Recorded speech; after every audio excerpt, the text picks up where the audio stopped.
because modifications aren't just tattoos. They're not just piercings. It's everything. It's lip fillers, it's Botox, it's surgeries, it's changing the color of your hair, it's bulimia. Photo shoots, that's so empowering, and you deserve to be seen. Like, you deserve to, like, be memorialized in those photos at every step of your journey. It's tattooed on my spine that says, "A house divided is one that cannot stand." Wow, you did it anyway. Oh, I love that. Yep. Clenching. I'd been holding on to this weight because I thought that I needed to be or look a certain way. And so by letting go of that, metaphorically, like mentally, spiritually, my body was able to release this extra, like, physical weight that I'd been carrying. I don't know how much of it can attribute to my appearance, but I do think that my appearance does hinder on occasion with Mm. people in the workplace until I've proven myself, and I have to prove myself a little bit harder.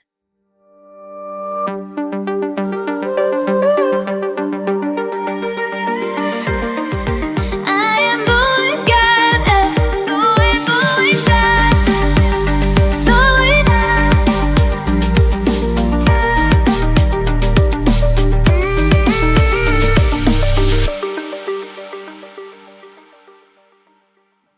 Welcome to Going Goddess, the podcast where empowerment meets embodiment and divine feminine energy leads the way.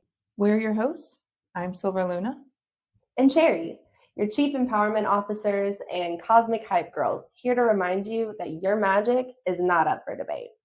Every week, we're bringing real talk, rituals, and rising woman energy straight to you. Whether you're just soft launching your inner goddess journey or you're leading a full-on revolution, you belong here. Let's go, Goddess. Hey, goddesses, welcome back to Going Goddess. Before we get into today's episode, we want to hold a little space. This conversation touches on body image, identity, self-perception, and the deeply personal experience of choosing to transform your body on your terms. If anything lands somewhere tender, give yourself permission to pause, breathe, and come back. You're always allowed to do that. And we mean that. This episode is a real conversation. It's not a performance. So we are going to be real with you the whole way through. I'm Cherry, and I'm here with my girl Silver, and today we're talking about body modification, self-image, and what it actually means to claim your body as your own. Silver, I'm so glad we're doing this one together. Same. I'm super excited for this conversation because it's really meaningful to both of us. It's really impactful for our listeners, I think, and something I've been wanting to talk about for a really long time. So I'm ready to let it out. Yay! I'm so excited for our listeners to hear your story, and I know that I've heard, like, so much of it, but to dive in even deeper today, it's going to be a really impactful conversation. Same. So, yeah. Um, well, I think let's start here because I think it's where a lot of us have to start, really with the relationships that we had with our bodies before we even knew that we had a choice.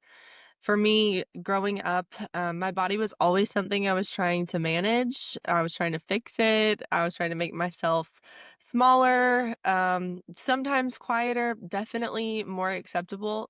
I have always been, like, the taller one in my group of friends and kind of, like, broad boned, and so I just always felt like this giant around all of these, like, teeny tiny little girls that were, like, so sweet, and all the boys liked them, and I couldn't make myself shorter, so I just really focused on how could I make myself smaller or thinner, and wanting to feel like I belonged, and really didn't feel like my body was totally mine. It felt like it belonged to, like, everyone else's opinion. I even had, like, some really bitchy girlfriends growing up that were, like, I mean, like, in grade school, would pick apart, like, each other, like, the way that we walked, the way that we talked, like, "Oh, you have a really big butt," and I didn't there was nothing I could do about it, but, like, I spent most of my life, like, experiencing people just, like, smacking my ass because, like, they thought that they could because it was so big, and I wasn't even, like, doing squats at that point. Now I'm grateful for that, but, like, the trauma like, a girl growing up in, like, the '90s, early 2000s with a big butt. So needless to say, there was a lot about myself that I wanted to change from a young age. What was it like for you? Man, which is just also so sad because you're so beautiful. And ever since I've met you, I've always thought that you had like the perfect body shape, and Oh, it you're so just sucks sweet. that people tell us that our bodies aren't good enough. And I had a best friend in middle school growing up that she also had a really big butt, and I had really big boobs whenever I was young.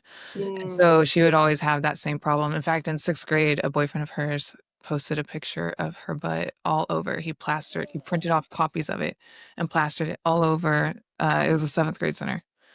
It was horrible.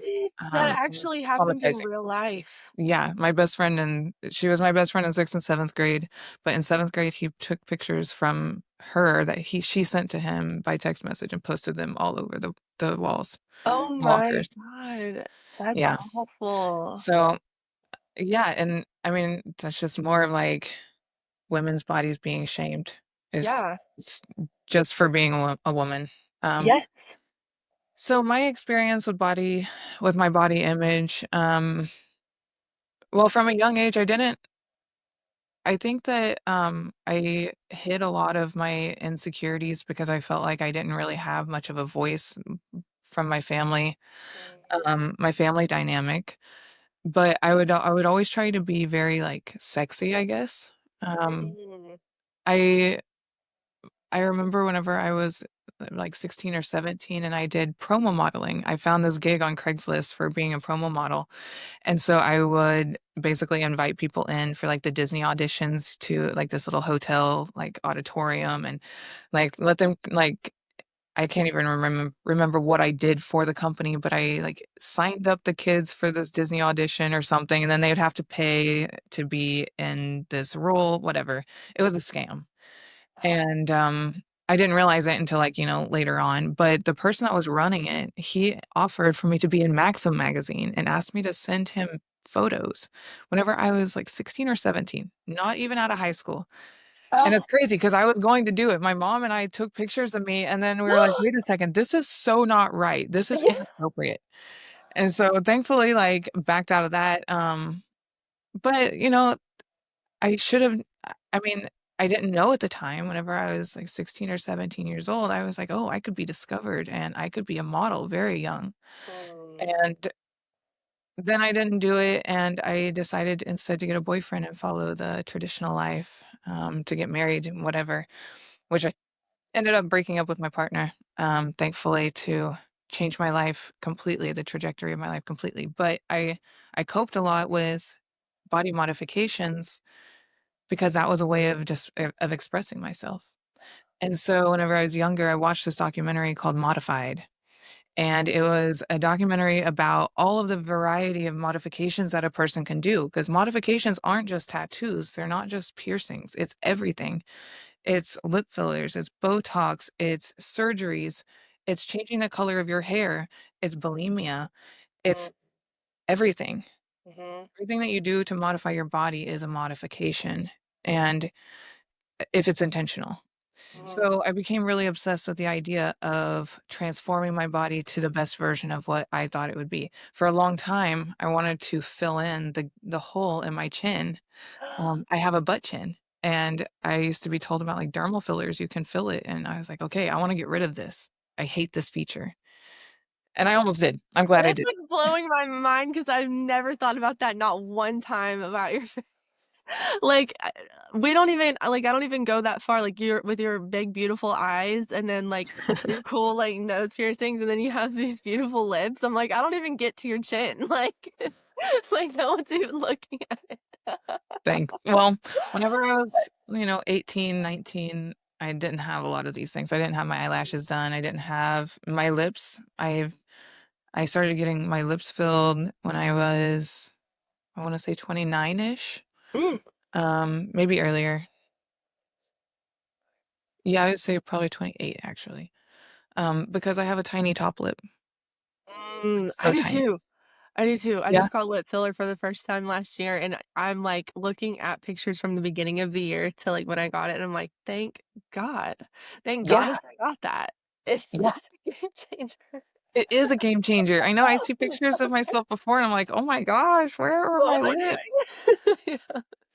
Yeah. And, like, something you said earlier, that was really sweet, and I just wanna call out that, like, I love my body now, and I love like, so I really receive, like, that compliment, and I also know that it's taken me 15 years to get to the place where I really truly love my body. So it's like no small journey. And so that really means a whole lot. Like, thank you so much for saying that. And I just wanted to call that out for our listeners too, because if you're at a point where you're not in love with your body and what it looks like, um, it's a journey and it's absolutely possible for you and it doesn't require body modifications. The reason I love my body now is because I went on the journey of self-love. And I think we're going to talk through some of that over this episode, but I wanted to like give that call out. Definitely. Yeah. Yeah. Yeah, no, it's self-love is a journey. That's a good call out.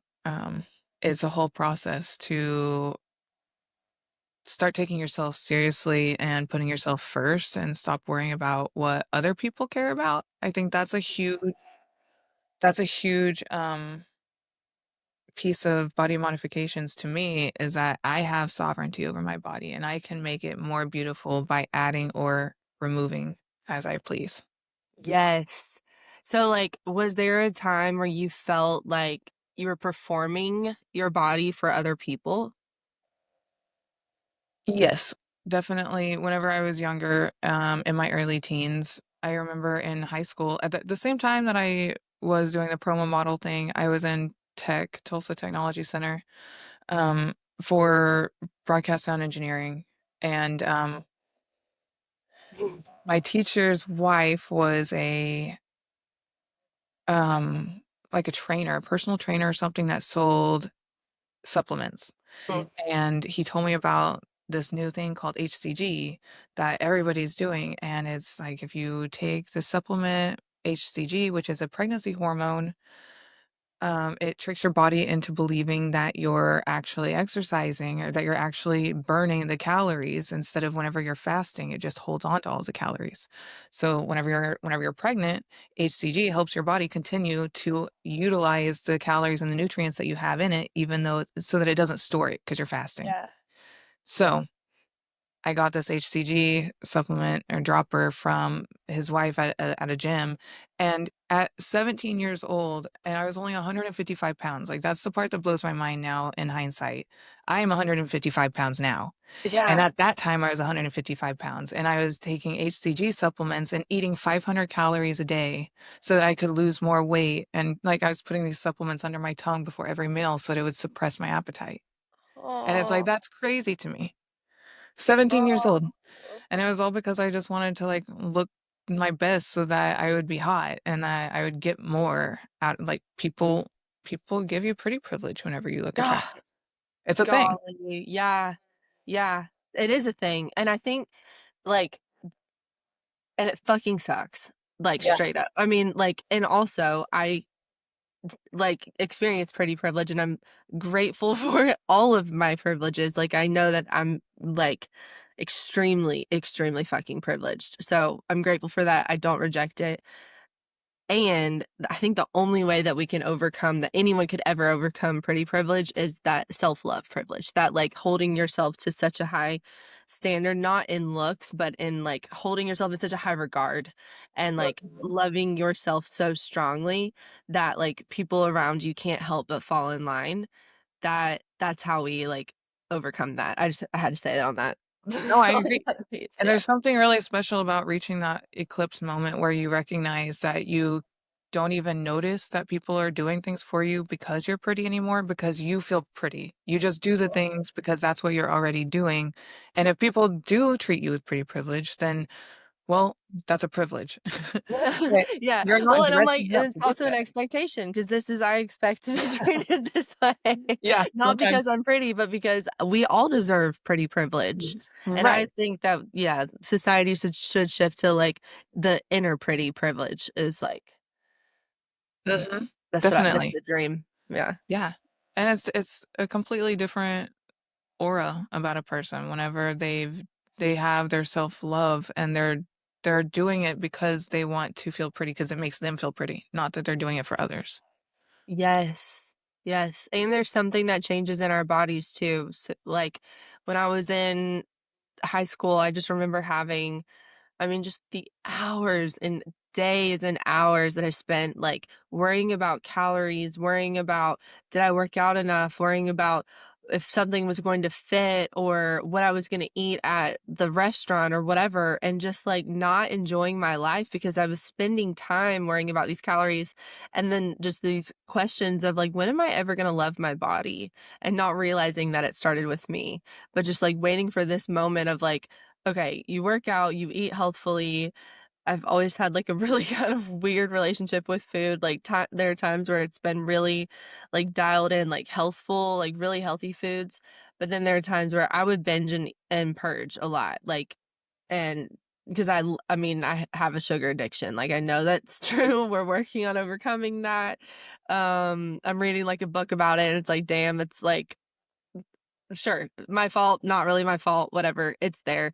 And so, like, all of the hours that I missed out on spending time with people because I was focused on, like, when was I gonna be able to purge this food or what am I gonna eat? And wondering if I was ever going to just accept myself in shorts or, like, feel good in, like, something I was wearing. And it wasn't until I actually just started loving myself and releasing that stress, because there's also that, like, biological effect of, like, when we're stressing out about stuff, our cortisol goes up and we're holding on to the calories and it's, like, affecting our metabolism, and it actually makes us, like, gain and hold on to weight, and when I just, like, was finally able to move through that, that's when my body was shedding the weight as well because it was like, "Oh, we're not so stressed all the time." So, yeah, like, that self-love has a physiological effect as well. Mhm. Yeah, definitely. That reminds me of our last episode with Pyra, thinking of physical health impacts your I mean, your mental health impacts your physical health so much. And yeah, you're also all of the time, like you said, that you're spending thinking about how can you manage this other situation instead of just living your life. And it's crazy. But I Yeah. am so proud of you for overcoming the binge and purge, especially. That's so dangerous. Mhm. Thank you. Yeah, it was huge. Actually, we had Ellie, she was on a couple of episodes ago. Listeners, if you haven't heard an one of the episodes with Ellie, Richter, definitely go check her out. She's a powerhouse. So good. Yes. I met her in college and I was overcoming, like, my parents had got me a nutritionist but they didn't know that it had gone from binging and purging to exercise bulimia. And I was an athlete as well in college or in high school, so it just looked like, "Oh, she's just training," and I'm knowing that, like, I know the exact number of calories I've burned, the exact number I've taken in, and, like, yeah, my body's banging, but it's because I go to the gym for 3 hours a day and go to practice, like, crazy stuff, like, in high school. Yeah, it was, like, an hour and a half in the morning before school, then I'd go to practice, then I would go to the gym after practice, like, so when I went to college, I was still kind of like those behaviors, and Ellie called me out right away, and she was like, "Well, we're not gonna work together till you figure out how to love yourself, and that's gonna start with, like, you're not doing that, like, if you wanna work with me," and I really wanted to work with her, and so she was like, you better keep track of, like, how much like, I don't want it to hear that you're working out twice a day and, like, eating a carrot, like, I need to see that you are actually caring about yourself enough to, like, be eating full meals, working out at a regular rate, pace that's, like, good for you, and then, like, let's talk, and I was like, "Okay, fair enough." So she, like, kind of kicked my ass and got me into gear on that, but Man, that's so good. yeah, She's so right. good. She's so powerful. She Yeah. is. So, Man, anyways, yeah. that's awesome. Yeah, it really is, and it's so freeing now, and especially, like, to go to that place where I can, like, eat intuitively and, like, trust. Now, like, there are times in my life now I see, like, "Oh, okay, when I was overeating on things, what was that saying about what was going on in my heart?" And, like, where I was, like, trying to comfort myself, and yeah, Yeah. like, trying to like, feel safe in some way. That's why I was doing, like, all these, like and also the internal modifications, like, not just, like, trying to look a certain way to, like, fit in, but, like, shrinking myself, trying to be, like, this quiet, mysterious girl, this, like, reshaping who I was to, like, belong. Um, I feel like that's another way to kind of, like, body mod. Have you Yeah. experienced that? Yeah, I mean, like reshaping how I am internally because of other people. Definitely. Is that a comparison? Like whenever I try to like adjust how my behaviors are because I see other people do it and I want to be like them because they look better than I am. I would Mm. say that I've done that before. Is that what you're asking?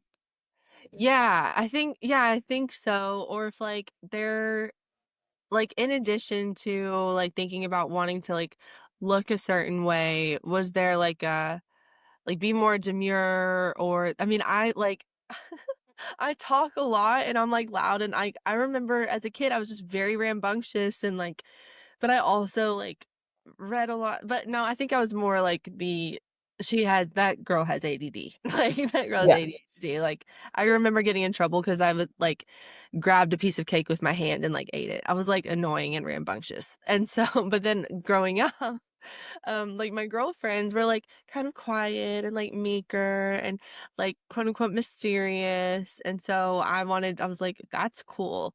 So I'm gonna try to do that while I'm like trying to like squeeze myself into this tiny little like Mm, I'm very like, black cat energy when everyone who like knows me is like she's a golden retriever. Like yeah, I see what you're saying. yeah. Um, yeah, I think I probably did do that a little bit experimenting in my teens, but I've always been more of a quiet person. So I never tried to fit into one particular friend group because I didn't try to change my behavior to match theirs or like to do something that I thought was more like cool or like fitting. I think I always just would be quiet and I would just kind of join in on the side where I could. Mm. Um, that was where the people pleaser part came in. It was too confrontational to try to do anything different, but also I don't think I've ever had the energy really to go that far to change my my personality. I think I have tried it like in my teenage years, but girls are so mean in like prepubescent years that, you Yes. want to do anything. Like, I was talking about my bitch friends growing up, and, like, girls, Yeah. if you are listening to this now, like, y'all know it because, like, I was gonna say sorry, but I'm like, "No, we all need to say sorry to each other," because there was one time, or maybe a couple of times, that there was something going on within the friend group, and so we went to our teacher and we were like, "We need to go out in the hall and work out our friend problems," and she was like, "Okay," and so what we did was we sat down and we told each other what we didn't like about each other and what we thought we needed to fix. And one of my friends told another friend that she didn't like how she walked. One girl was like, "You're too like flirtatious." What like it was just like crazy. Like so when you say girls are mean, Wow. pointedly mean, and we sign up for it. We were like, "Yeah, it's a good idea if my friends tell me what's wrong with me so I Yeah. can fix it." And all it did was cause wounds that I can think of these things 30 years later. Like, Ow. Yeah. it's crazy. That is Yeah, crazy. I yeah. remember being in middle school and a group of girls or 3 girls that told me that I look like a horse. And ever since, I can kinda see it, but What? No, that's so wild. but the way That's that they said it, it was, like, back in, like, oh 6th grade or god, that's so something. It was awful. very mean. It's just to make somebody feel bad Yeah. about themselves. Yes. But then we learned that we're more important than anything that those people told us. Yeah, oh, absolutely. That's such Yeah. a journey. Before we even get to that though, like, because, like, you to me are like this living artwork. Like you take body modifications and you're like, yeah, I see that. I see your body modifications and I'm going to like completely make myself into this like yeah, like living art. And so I would love to know like if you'd walk us through the first time that you modified your body on your own terms. Like what was it? What was going on when you decided to do it where it didn't feel like it was maybe performative, like it was totally just for you and art driven. Ooh, I love this question. Okay. Mm. I w my first body modification that was just for me was my tattoo down my spine. When I turned 18, I wanted to get a tattoo, and I my mom offered to buy my first tattoo for me, And in the state of Oklahoma, you can't get a tattoo below the age of 18, even with consent. So, um, she was gonna buy it for me though, and obviously I didn't have any money. So when we got to the tattoo shop, she asked me what I wanted, and the tattoo is a quote from Abraham Lincoln that says, "A house divided is one that cannot stand." And that quote is because as a teen or as a child, my mother and my stepfather were very tumultuous. They're in a very abusive relationship with each other, with our children, and so the idea is that a house divided cannot stand. And so she and I, if we can't be on the same ground, morals, like the same moral ground, our house can't stand. I can't be with her. Like I can't stand on her side. And she knew that whenever I told her that that was a tattoo I wanted, because I have told her for years. She knew that she was abusive growing up, and I moved out as soon as I had an apartment opening when I turned 18. Um, but she never wanted to admit it, and she never wanted to cope with it or confront the situation. And so whenever I told her that that was a tattoo I wanted, she immediately got offended and said, "No way." And she almost left me at the tattoo shop and said, "Figure something else out." So then I ended up getting my very first tattoo, which is a Polaroid photo. And Oh, I love that. the Polaroid photo has flowers in it and it says gorgeous and it has the date 4/19 of 2011. Well, I only got that because I had to come up with something different on the spot since she wouldn't let me get the one that I wanted. And it was my very first tattoo, so it's a Polaroid and it's dated. Well, flash forward a couple of years, I went through this relationship with the ex and then got engaged and I broke up with him. I moved out of Owasso, my hometown, into Tulsa, the city, according to my mom, and kind of revamped myself. I started learning about myself and tried hallucinogenics and really like explored. I changed who I was entirely, 180. Um, and then I got my first tattoo because my tattoos up to that point had been gifted to me from my mother and my ex-fiance. And so at that point, I got my first tattoo myself, which was the tattooed on my spine that says, "A house divided is one that cannot stand." Wow, you did it anyway. Oh, I love that. Yep. Love that. And it's down my spine specifically because if I'm divided, how do I stand? And my spine is what holds me up. Woo, that's deep, sis. Yeah. Wow. Well, stand in conviction. Yeah, Serious about it absolutely. these days. What was that? I'm serious about it these days. Yes, Speaking you with are. conviction, meaning what Yes, you say.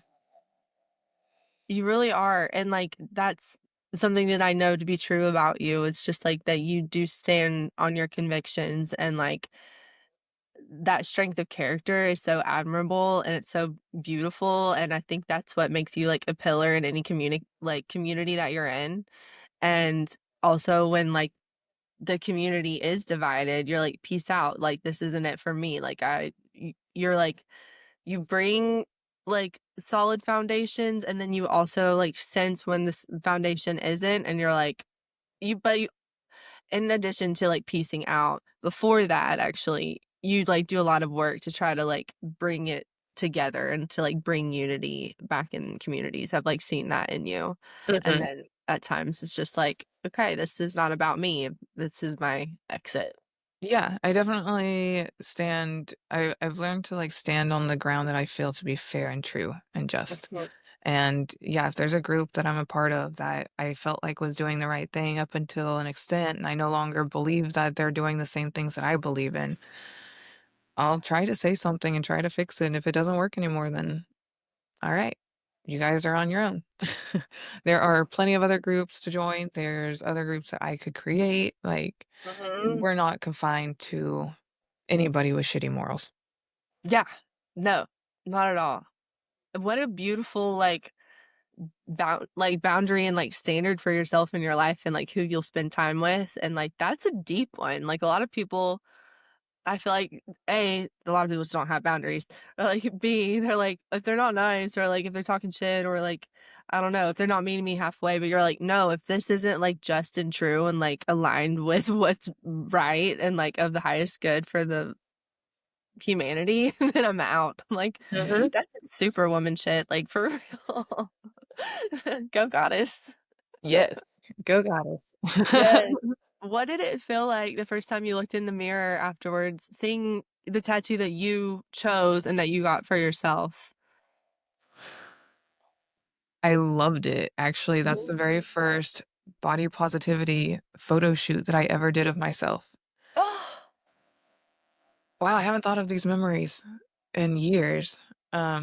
Whenever I got the tattoo, I had never like I never took sexy pictures of myself. In fact, I've told you and I've talked on this podcast about how I used to never take any pictures at all. But whenever I first got the back tattoo, I have it was the very first set of like me in the bedroom, like completely nude, but like covered with sheets on the bottom, and it was like I like did the black and white like sepia tint or whatever for the pictures, but it was of like my yeah. back of the tattoo, and it was like my favorite picture for there were like 5 of them, and they were like my favorite pictures for years until I finally started taking more pictures of myself. And now you're like a full-on model, like Yeah, doing multiple photo shoots a week. yeah. Wow. That's huge. That was a huge moment It was then. a huge moment. Now that I'm thinking about it, I had no idea how big of a moment those pictures were. And right after that, like the next day, I took pictures in this like moth thing, like festival like thing, like wing, Yeah, yeah. um, and a bra and like some fishnets. And it was to me, it was a really cute outfit, but it was also very risque compared to what I had ever posted ever on the Yeah. internet. Right. And that was my very first body positivity post. Ah!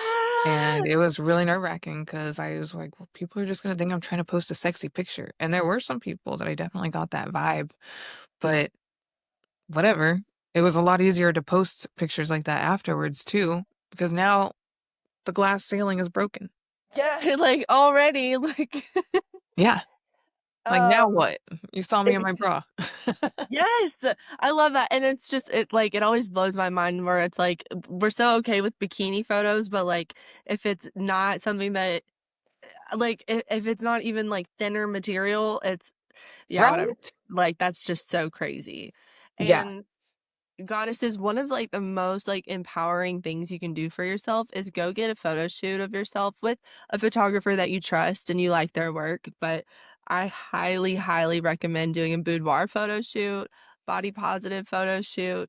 And you don't even have to get a photographer, just do it with yourself and like figure out some different poses, put on like a fun or sexy outfit and just take the pictures just for you. Or you can post them and like yeah, but Mhm.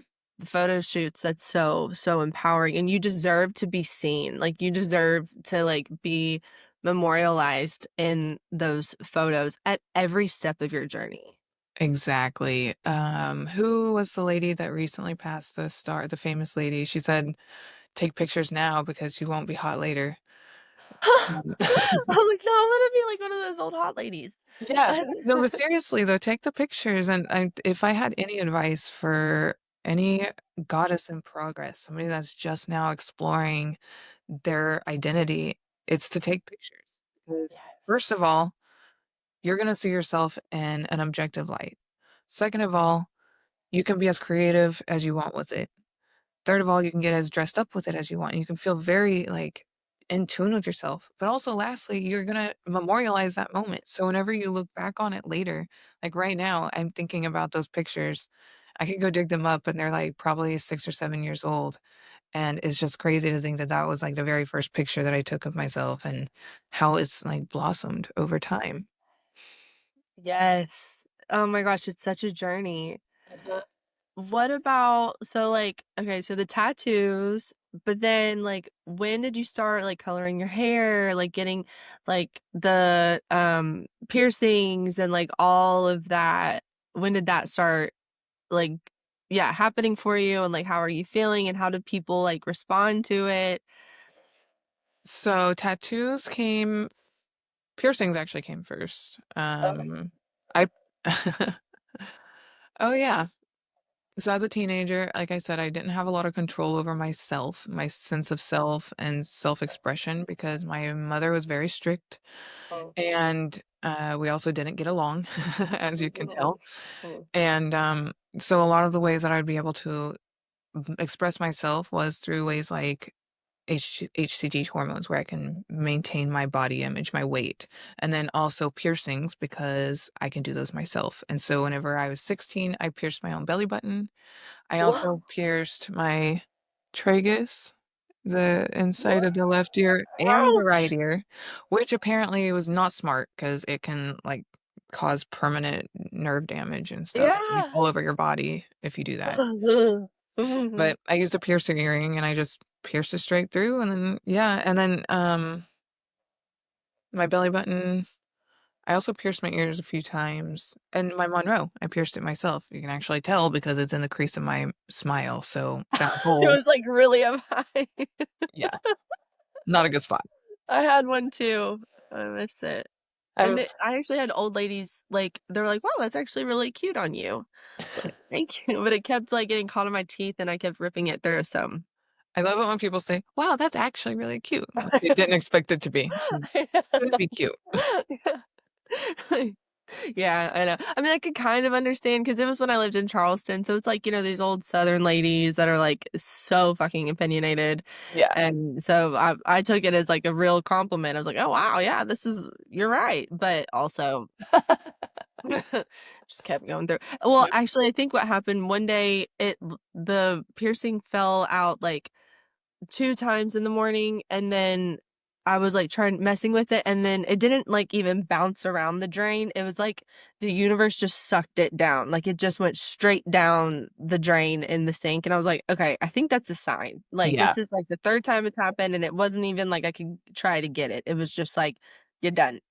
Yep, So, that's it. okay. Yeah, that happens. Um, Mhm. I've been through a lot of piercings. I had my tongue pierced once. That was the worst. I think Oh, tongue is the worst because you can't eat for like 3 days. You have to eat like soft foods, liquid foods. Your tongue is really swollen and painful. yeah. Um, I had my hips pierced. Actually, I'll see if I can show you. Whoa! Right here. There's two Wow! individual, I don't know if you can see on the thing, but also on this side. Right Badass. here. And so those were at my tattoo shop that I went to whenever I was like 18 or 19. The guy told me that there's this new material that they're testing out that it's For supposed to testing. be yeah, it's supposed to be safe for human for piercings and it's like some non what's the word? Non-dissolvable material. And he said, I'm gonna make it extra long and whenever the swelling goes down, come back and I'll make it shorter. And so he made the things extra long as like this big piece of plastic in between the two balls, and one of them got ripped. It got cut open Ah! and Oh, ripped out. no. Yeah, and I could never he could never adjust the length of it. He said whenever I went back, he said, "Actually, he can't do that because it's a health code violation." So they had to stay long. So then whenever it got ripped out, I was like, "Alright, I'm done with this." I took the other one out. That's so awful. Oh my god, I'm so sorry that happened to Yeah. you. I mean, it's okay, it's a risk. I love body modifications. Like, I love the idea of, like, just variety, changing things. Piercings are beautiful because your body is an amazing thing. It will grow back. Yeah. There are going to be hole scars depending on where that piercing is at. But I mean, honestly, I kinda like the look of scars too. Like, a Mhm. scar is just a free tattoo with a story behind it. Like, I'm not upset about it. That's how I feel about like, I've thought about That's putting bio oil on these hip piercing holes, and then I actually did once, and I'm like, "Wait, I don't wanna do that." Like, I like these because like, I can talk about it. I had my hips Oh, I pierced love once. that. Oh, that's, like, true, like, I love I love that so much. It's not just accepting, it's celebrating, Yeah, like, all of the definitely. unique parts of you, yeah. I actually love scars. Like, they're one of my favorite things because they're a story behind the look of a person. Like, Mhm. without it, they might not have done it intentionally, or maybe it was. There are scarification places that you can go to get something intentionally scarred, but, like, I had whenever I was a child, I was probably 5 or 6, and my grandparents' dog was eating, and I went to go pet it, and it attacked me, and it got my face, and so I had a scar, and it, like, looked like 3 claw marks in my cheek, but now, as I've gotten older, can't even see it. You can't even It's not there and you want anymore. the, like, claw. Oh, wait, there it is. Yeah, they're "Joot, joot, joot," but they're teeny tiny, like, you can barely even see that they're there. Like, how do I make them Just come go back? get a tattoo of, like, claws on your face. She's hardcore, guys. Yeah, right? Hardcore goddess, yeah. Whenever I was young, though, it looked really cool, and, like, in my Yeah, opinion, like, 'cause I love that. I still had really pretty skin as, like, a teenager, and so all you'd see is, like, it That looked is actually pretty cool. yeah. Yeah, yeah, I love that.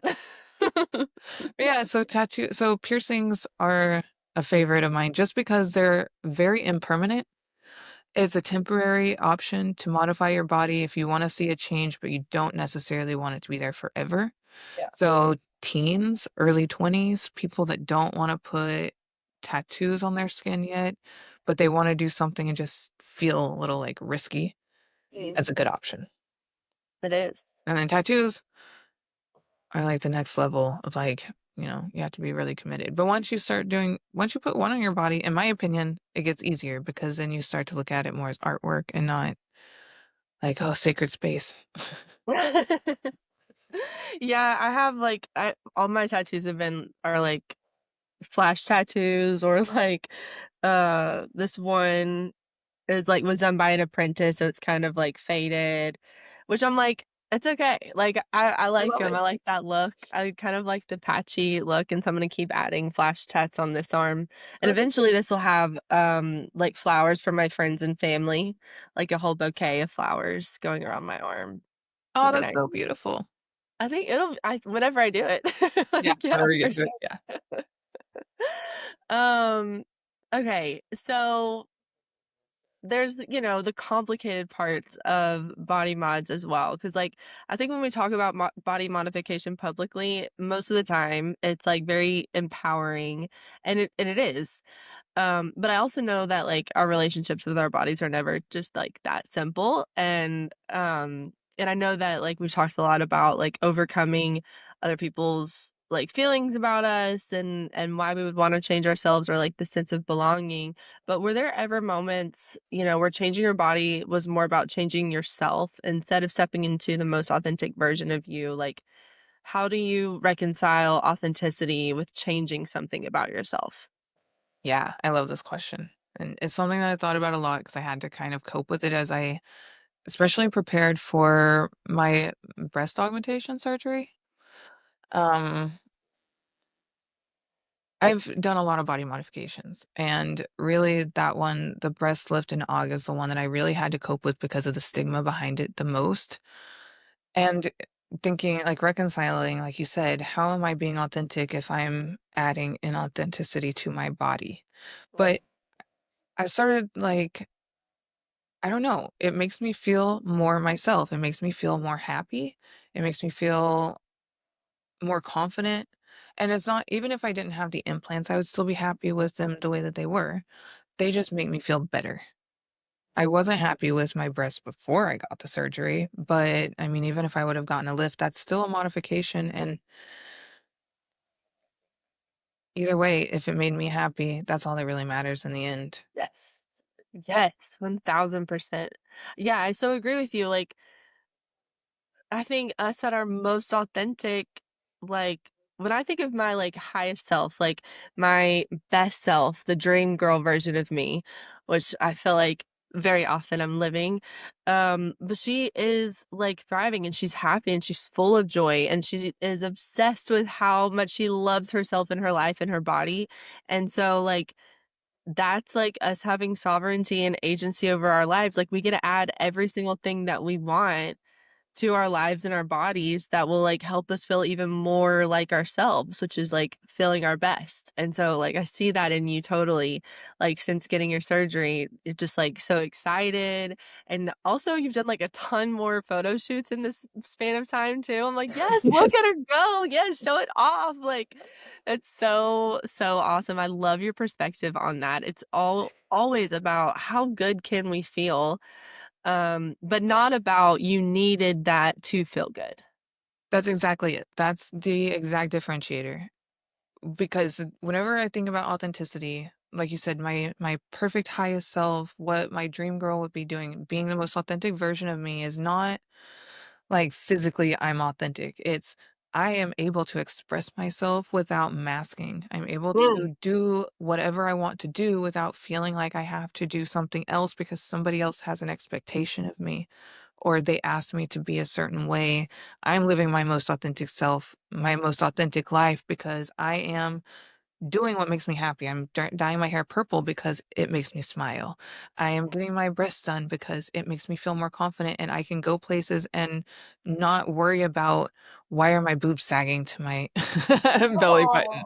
And Oh, yeah. it, like Yeah, yeah. no matter what, it makes me feel good and happy and I can be more authentic in my day-to-day life because of that as a result. Yes. And so you're Yes. right. It's doing what makes you feel good. It's like the me first paradox. It's taking care of Mhm. myself first so that I can take care of others better. I'm taking care of myself so that I can be more authentic and I can take care of you in the best way that I can.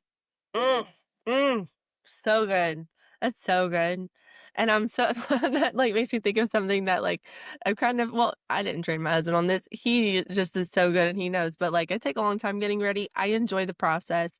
I love playing with like makeup and sometimes I do my hair. Anyway, I know that I will be like the best version of myself if I feel good about how I look. And so also I think makeup counts as body mod too, Oh, right? for sure. So, and he is so patient and he knows he's like, "Babe, take your time because we are gonna have so much more fun together if you feel good about what your face looks like, what you're wearing, like your outfit, whatever." And so I'm so grateful for a partner for that. And then also Mhm. like the times that I've pushed through or like rushed myself because I wanted to meet someone else's expectation where it's like, if y'all just need to go to the party and I can Uber there. Like, Yeah. it's gonna be better for me and everyone if I just take this time. But there have been times where I've like rushed through and then I showed up and I didn't feel good.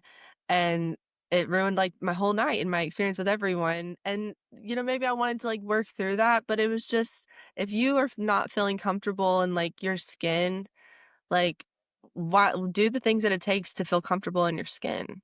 Like, I'm so grateful 100%. for myself, yeah. Yeah. If you're not, it's crazy to think of all of the parties and the events that we've been to over the years that it's like, hurry up, come on, we gotta go, we gotta go. It's like, if I would have just changed the outfit, I probably would have had such a better time.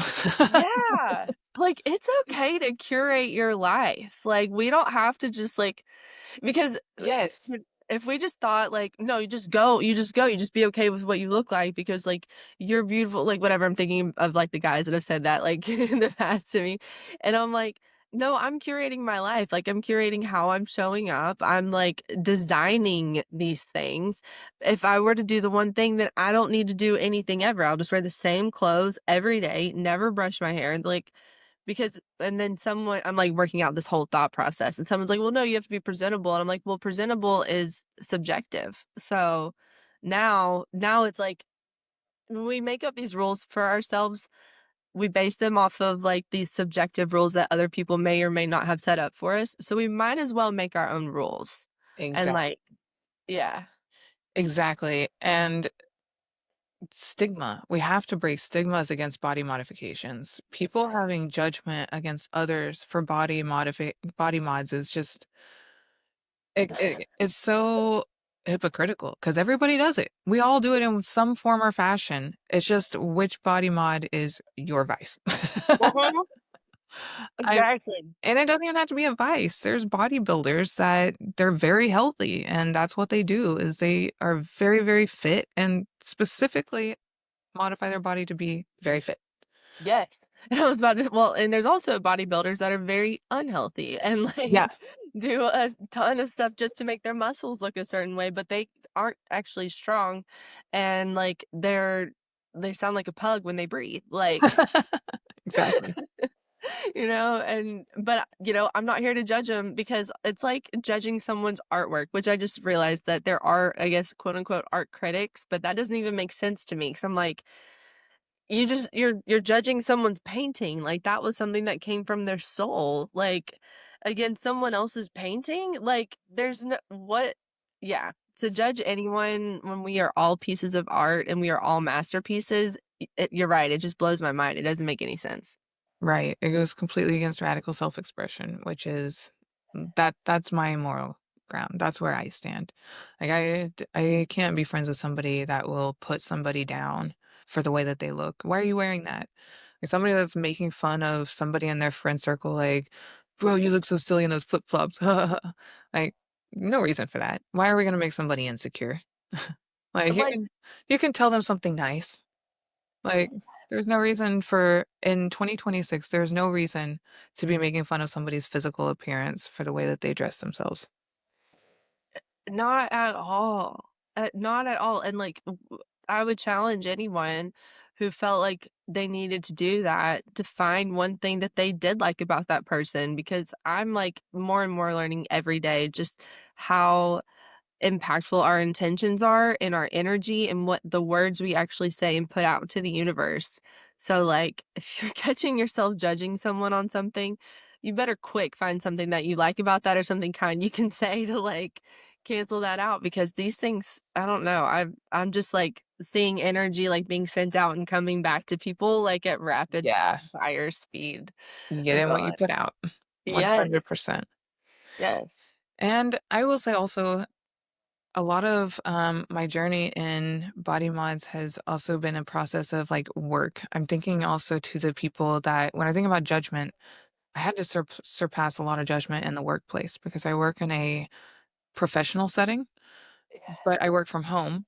So my transition into the purple hair, I just realized I don't think I answered your question earlier about how I transitioned into the current identity that I have now, which is from dark hair. It's honestly very boring, like looking, I think. Like brown hair, brown eyes, just kind of plain. I didn't ever do my makeup. There was a period in like my 20s that I didn't even brush my hair. Like I would just like let it dread kind of and like just do the front and make my face presentable. And then, as I got older, I'm like, "Oh my gosh, what were you doing, you lazy hippie?"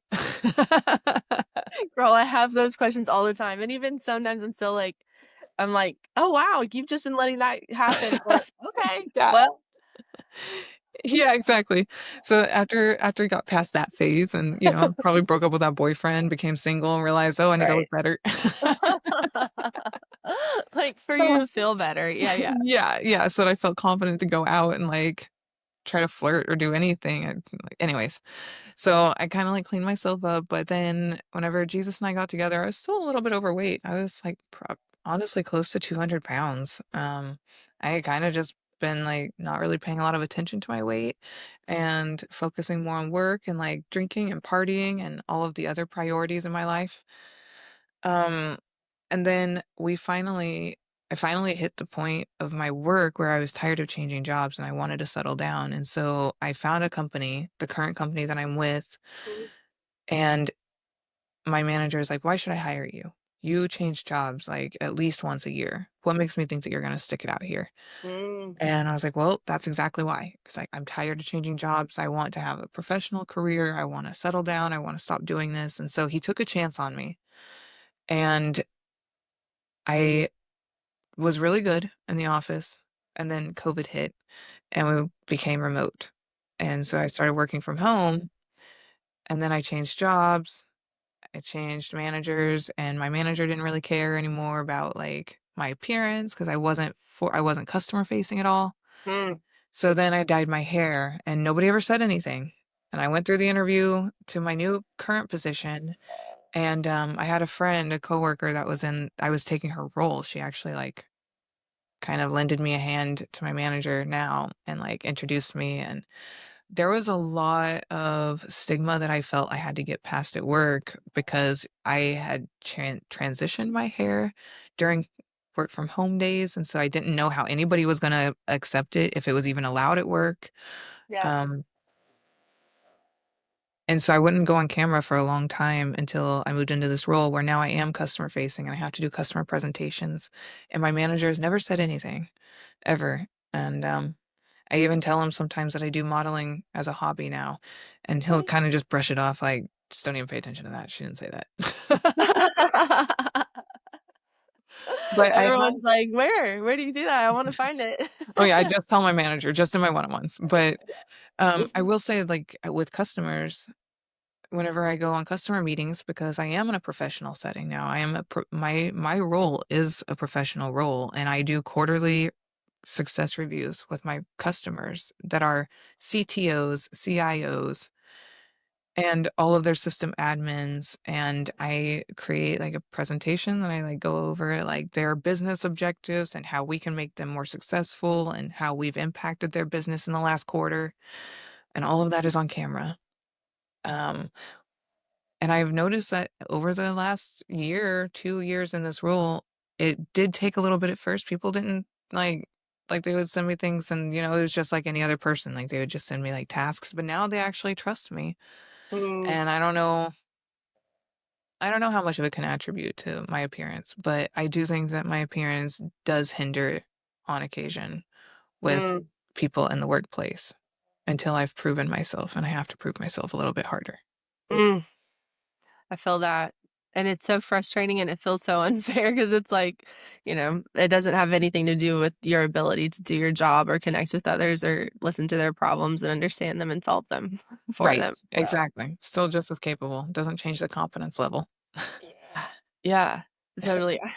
So like my hair is purple-ish, not as purple as yours, but I've had those same things and I have like this one nose ring and I remember going to like my first like health tech BDR interview and I didn't take my nose ring out and like afterwards I was like, "Thank you so much for the opportunity. I'm so sorry I didn't take my nose ring out. I completely spaced on that." He was like, "I don't care that you have a nose ring." I was like, "Oh, okay, good." And now I like honestly, I don't even see it.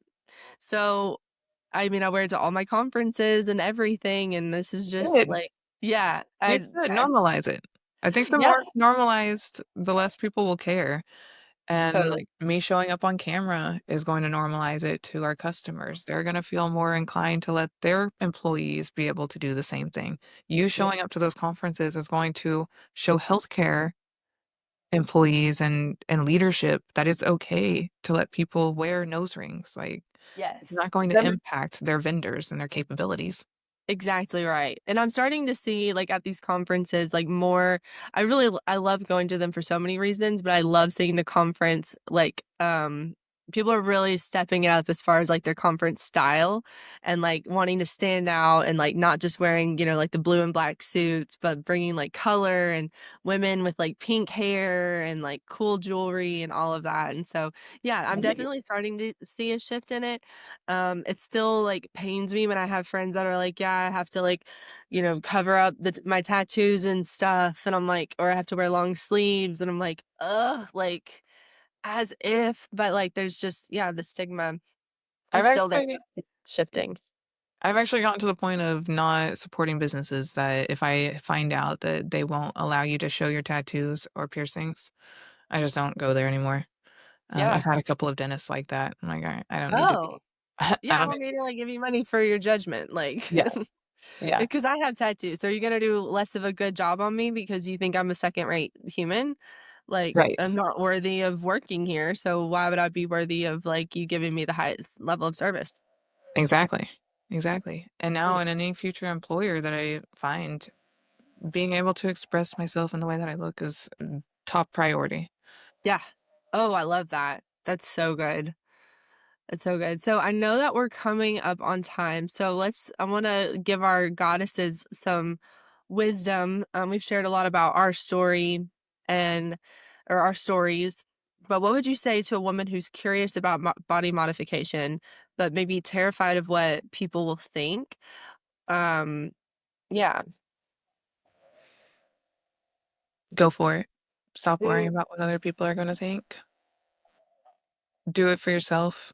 Um, Choose a modification that is temporary if that's what suits you best at the beginning. But ultimately, your body is your temple and it's your mm. space for the artwork. And also be mindful of who you choose to put artwork on your body because it is permanent. But Yeah. if you're not happy with it in the end, it's still a scar. It's still a story. True that. And you can get tattoos removed and stuff. And Mhm. like I would say like yeah, play around. Like get the fake nose ring. Get the like extended like fake tattoo but it stays on for like a month or something. Like see what that feels like so that you can know like oh wow, this feels really empowering for me or like actually isn't what I thought it would be. Like I think it's okay to play around and for a little bit I did have, it was a fake nose ring, and then I wore it so long that eventually it poked a hole through my nose. But I would be, like, a little bit embarrassed and be like, "Why am I doing this?" Like, I know that I wanna look this way, but I should just go get it pierced. And so I just wanna share with our listeners, like, don't let that hold you back. And don't let yourself feeling like you need to look or be a certain way before you do something let that hold you back. Like, you might find that coloring your hair the way that you've always wanted to is that thing that so empowers you to maybe go for that next role or get yourself in the gym even. I mean, sometimes like a fresh like hair color haircut just revamps my entire life. Like body mods can be so empowering and so refreshing on your energy in your life. Yeah, and one thing I want to add to that is a last note about imperfect action. I know I harp on it, but when it comes to your body image and any kind of modification, don't ever expect perfection. In fact, Mhm. something that I really focus on whenever I get any kind of change, like any tattoo or get my hair done, is I don't want it to be perfect because the moment that it's perfect is the moment that it's really noticeable. And like my hair is always going to have slight imperfections. I am okay with it being not all purple all over the same way that it should be. Mm, My boobs are, in fact, I was just talking to my husband Jesus the other day about how like I'm kind of upset because like one side is not the same as the other because I had to have a revision.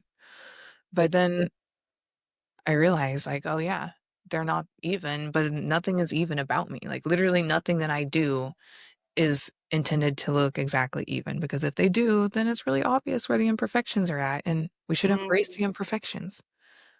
The scars, the temporary scars. Just let it all be like that. That's what makes us beautiful are the differences between us that make us unique. Looking the same, we just look the same. We look like dolls. I don't want to be a doll. I don't want to look like the next person next to me. I want her to be just as unique as she is. Yes. Oh, I love that. Yeah, absolutely. Why fit in when you were born to stand out? Exactly. Exactly. Yeah. And also something, maybe you're just getting started on this journey and you're like, I want to do something, but I'm not ready to like let this take it public. It doesn't even have to be visible. Sometimes it's just this quiet decision to stop apologizing for taking up space where it's yeah, just I think that, like, stop apologizing for taking up space or for being exactly who you want to be at any given moment. Um, and I think for me, one thing that I really wanna leave our listeners with is everything changed for the better when I let go of what I thought other people were going to think of me, and I let go of these stories that I was making up in my head about what other people were saying about my, uh, tattoos or the way I color my hair or the kind of clothes I wear or, I mean, just any of it. My eye makeup, like, so much stuff when I let go of those stories because, first of all, no one was really giving a shit about what I was doing as much as they were giving a shit about what they were doing at that time, and then So I just like made all these stories up that held me back and like kept me small. And when I was able to shed those, and it's still like sometimes it's a daily thing or sometimes it's weekly that I'm like, I drop all of these expectations and made up stories that I have going on in my head so I can thrive fully and take up the space that I deserve to. Um, not only did I just feel lighter as a person, like emotionally, mentally, spiritually, but that's when my body started really losing like weight that I've been carrying, like that I've been like clenching. I'd been holding on to this weight because I thought that I needed to be or look a certain way. And so by letting go of that, metaphorically, like mentally, spiritually, my body was able to release this extra like physical weight that I'd been carrying. I And that also was like a huge piece in healing my eating disorders. Um, because yeah, wanting to work with Ellie is one thing, but wanting to show up for myself day in and day out and like really honor this vessel and let myself have the cookie if I freaking wanted to have the cookie and let myself weigh a little bit more, knowing that like eventually it's going to even out. And that's what happened. Like removing the stressing about it is what got me to the weight really that I'm at now, and that I really love my body and I love myself and I don't freak out about what I'm doing.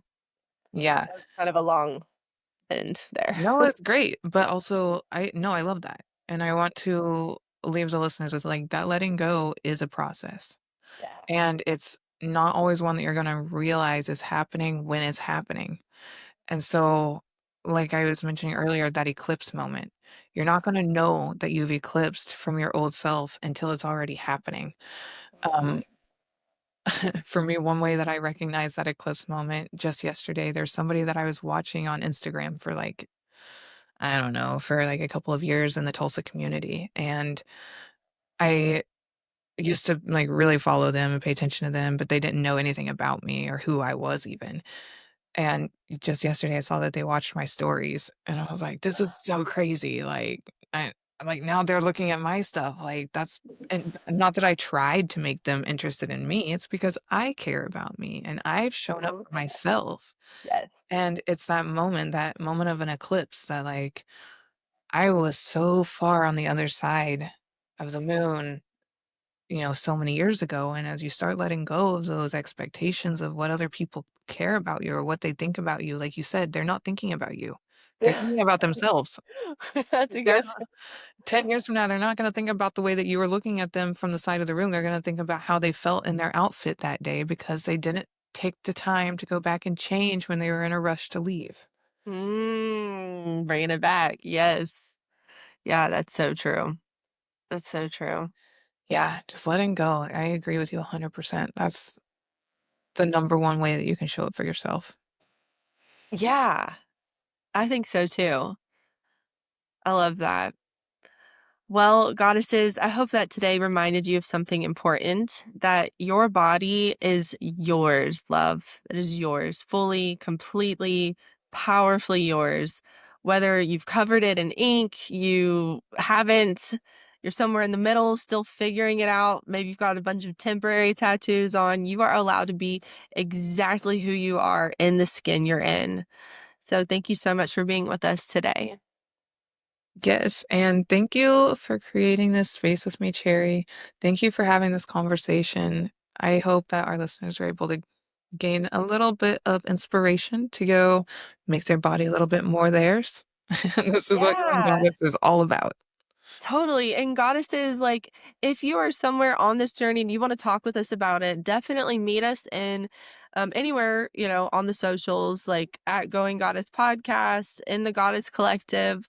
Would love to chat with you about it. I have a coaching program helping women really show up as their most authentic self. So if you're working on that self love piece and you need a little bit of help or someone to walk with, definitely reach out. I'll walk with you. But yeah, I mean, these conversations are what Going Goddess is all about, and we are definitely here to support you as much as we can. Yes, agreed. Exactly what she said. Thank you so much, Silver. You're the best. Thank you, Cherry. I love you. Love you. Thank you, listeners. You can find us on Instagram at Going Goddess Podcast and join our community of radiant rebels in the Goddess Collective on Facebook, a sacred space where we take these conversations even deeper. And remember, you're not alone on this journey. You're leading it. Goddess vibes only. And as always, stay radiant, Stay empowered and keep going, Goddess.